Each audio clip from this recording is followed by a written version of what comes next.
Luxembourg, so they thought, oh, let's let the Luxembourg take over the country. And I know what you're thinking. Luxembourg? Isn't it that teeny tiny little peanut of a country in between Germany and France and Belgium? Yeah, now, but back in the day, they were the who's who of Europe. They were making decisions. They were the kings of Italy. They were the heads of the Holy Roman Empire. They were who you went to when you wanted to do something awesome. They were like Google. So these guys, they took over and they brought one of the most amazing things to this region that I still to this day love very much. Pronounceable name. Starting off with Charles IV. Charles IV's on the 100 crown note if you want to know what he looks like. He has very high cheekbones, awesome facial hair, spoke 5 languages. He built the Charles Bridge, Charles University, he built this church, and he had 4 different wives, one after another, and the last 2 were sisters. Booyah. His son took over after him. His son was Wenceslas IV, and his son really had a lot of problems. Because his son was in charge when they burned that heretic out there on the square, the statue guy, when they burned him at the stake, his son was in charge. And the reason why we still have fighters to this day is because Jan, the guy who burned at the stake, he had a number 2. And his number 2 is my personal hero. His name is Jan Zizka. Now Zizka, badass. He had a patch over his eye, he was 7 foot tall, never lost a battle. Not even once. Do you realize how many generals in history never lost 1 battle? There is stuff in this restaurant that's broken that they refuse to fix for fear that he'll come back and break it again. He invented the mace, not the winter fresh anti-ring spray. The spiky ball on a chain with a stick. He invented that. Not for like mass production, for like personal use. He would just kind of carry it with him, like he'd walk into like a Waffle House or something and be like, hey, what's up, Cyclops? What, bitch? Put it away. He'd be like, what's that thing? Did you put a spiky ball on a chain? You're sick!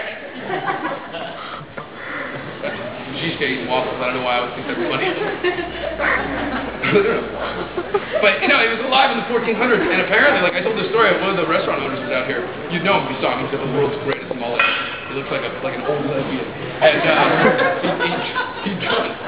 Super David and feminine. But he dragged me in there, and in the back, like, apparently there's an archway that's broke with, like, his mate. And they're like, yeah, Zizka did this. He had a short temper.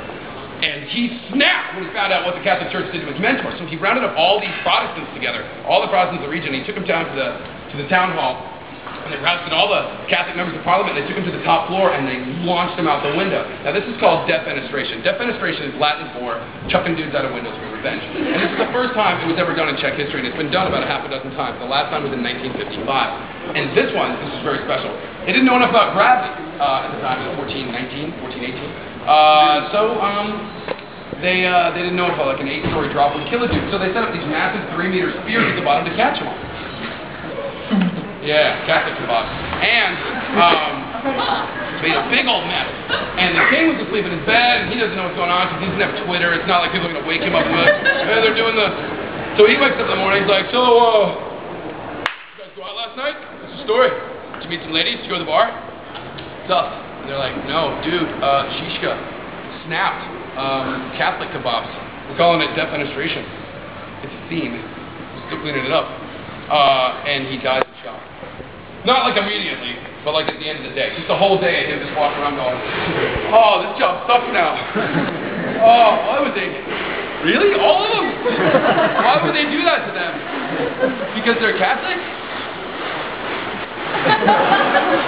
Now, he dies, and this kicks off this massive holy war. This war is known as the Hussite War. It's 15 years long. It's crazy bloody. I'm not even going to get into it. At the end of the war,